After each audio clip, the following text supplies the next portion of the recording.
Super 6 పథకాలే కాకుండా మాజీ సైనికులకు ఇచ్చిన హామీలు అమలు చేయాలని ఎమ్మెల్యే బోనెల విజయ్ చంద్రకు మాజీ సైనికులు వినతి పత్రం అందజేశారు. పార్వతీపురం మన్యం జిల్లాలోని ఆయన నివాసంలో సైనిక సంక్షేమ సంఘం నాయకులు మర్యాదపూర్వకంగా కలిసి శాలువతో సత్కరించారు. రాష్ట్రంలో ఎక్కడా లేని విధంగా మాజీ సైనిక కార్పొరేషన్ ఏర్పాటు చేయడంలో ప్రభుత్వం సహకరించడంపై సంతోషం వ్యక్తం చేశారు. ఈ మధ్యకాలంలోన శ్రీ ముఖ్యమంత్రి వర్యులు శ్రీ నారా చంద్రబాబు నాయుడు గారు మరియు యువ నాయకులు నారా లోకేష్ గారు యోగలం పాదయాత్రలోన మాజీ సైనికులకి ఇచ్చినటువంటి ఏదైతే హామీలు ఉన్నాయో అవన్నీ ఒక్కొక్కటి నెరవేర్చుకుంటూ అందులో కూడా మాది ఒక పాయింట్ మాజీ సైనికుల పాయింట్ రేజ్ చేయడం జరిగింది.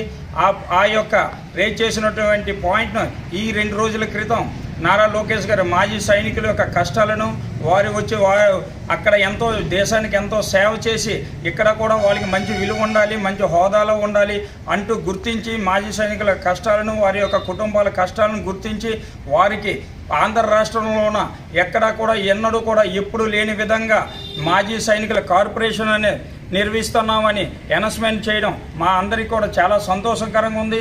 ఇండియాలోన ఇంతవరకు ఎన్ని రాష్ట్రాల్లో కూడా ఓన్లీ ఫర్ 6 రాష్ట్రాల్లో మాత్రమే మాజీ సైనికుల సంక్షేమ కార్పొరేషన్లు ఉన్నాయి. కానీ ఆంధ్ర రాష్ట్రంలో మొట్టమొదటిసారిగా మాజీ సైనికుల కార్పొరేషన్ ఏర్పాటు చేసినందుకు నారా లోకేష్ గారికి మరియు ముఖ్యమంత్రి చంద్రబాబు నాయుడు గారికి ప్రత్యేక ధన్యవాదాలు యూనియన్ తరఫున మరీ తెలియజేసుకుంటున్నాం. అదేవిధంగా ఇక్కడ పార్వతీపురం యువ నాయకులు మరియు ఎమ్మెల్యే శ్రీ బోనెల విజయ్ చంద్ర గారు ఎప్పుడైతే